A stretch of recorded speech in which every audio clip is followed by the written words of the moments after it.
இப்போ உதாரணத்துக்கு ஒரு ப்ராடக்ட் இருக்குது சார், ஏதோ ஒரு ப்ராடக்ட், அதை நயன்தாரா வச்சு நீங்கள் வந்து விளம்பரம் பண்ணுறீங்கன்னு வச்சுக்கோங்க. அப்போ அந்த நயன்தாரா எவ்வளோ உங்களுக்கு கேட்பாங்க? ஒரு குறைஞ்சபட்சம் ஒரு 5 கோடி ரூபாய் கொடுன்னு கேட்பாங்க. அங்கே வந்து ஸ்கீமோட வேல்யூ, அந்த ப்ராஜெக்டோட வேல்யூவே வந்து பார்த்தீங்கன்னா ஒரு 10 கோடி தான் இருக்குன்னு கேட்டால் 5 கோடி அவங்களுக்கு கொடுக்க முடியாது. அப்போ நயன்தாரா மாதிரி இந்த மாதிரியான தாராக்கள் இருக்காங்க இல்லையா, இந்த மாதிரியான வந்து ஒரு சீப்பான ஒரு என்ன சொன்னால் ஒரு 5 லட்சம், இப்போ நயன்தாரானா 1 கோடி பேர்கிட்ட போய் சேரும். இப்போ இந்த இன்ஸ்டா பிரபலங்கள்னா ஒரு 5 லட்சம் பேர்கிட்ட போய் சேரும்.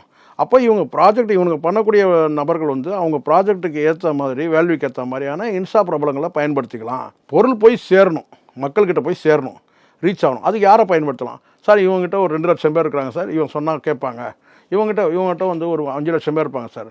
சரி, இந்த மாதிரி சீப்பான நபர்கள்ட்ட ஒரு வந்து ரேட் பேசுங்க. என்ன சார், ஒரு 5 லட்சம் கொடுத்தா போதும் சார், நம்ம வந்து இவனை யூஸ் பண்ணிக்கலாம், இவ்வளோ பேர்கிட்ட போய் ரீச் ஆகும். ஸோ அந்த மாதிரி இன்ஸ்டா பிரபலங்களை வந்து சில வந்து ஃபேக் கம்பெனிகள், இந்த மாதிரி வந்து இந்த 420 கம்பெனிகள் வந்து பயன்படுத்திக்கிறானுங்க. அது அவனுக்கு என்னன்னு கூட தெரியாது சார்.